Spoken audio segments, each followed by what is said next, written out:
Hey guys, I get asked all the time, what's a good barefoot running lawn? Of course, the answer is going to be Zoysia, of course. So you have an awesome yard. You want to top it off with some awesome grass. You don't want to put just any grass in. You want the best grass, and the best grass usually don't cost much more than the worst grass. So why not get the best grass? Now, if you have a really cool place, let me go in the backyard of this guy's house. We just installed out here, and we're in North Plano right now. We installed an awesome yard for this guy, and he's got a cool setup. He's got some little topiary spirals over here.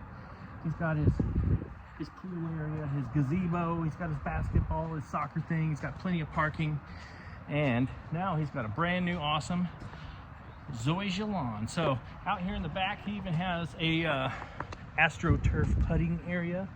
So if you are one of those people like my customer here who likes to use every square inch of his property, he's also looking for a nice grass play area. And so if you come out of the pool, you're rocking the old sporty day and the nice, awesome, cool Texas weather, because that's a thing. You want to come run around here, and you don't want to step in stickers or all that kind of stuff. You want to run on a nice, cool, awesome barefoot running lawn. So the kids are gonna come out here playing soccer, chasing each other, throwing lawn darts, if you know what that is, you're as old as I am, playing golf.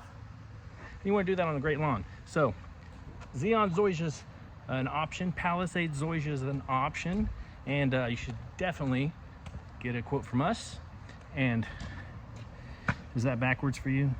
It says zoysiasod.com, because we like to do grass.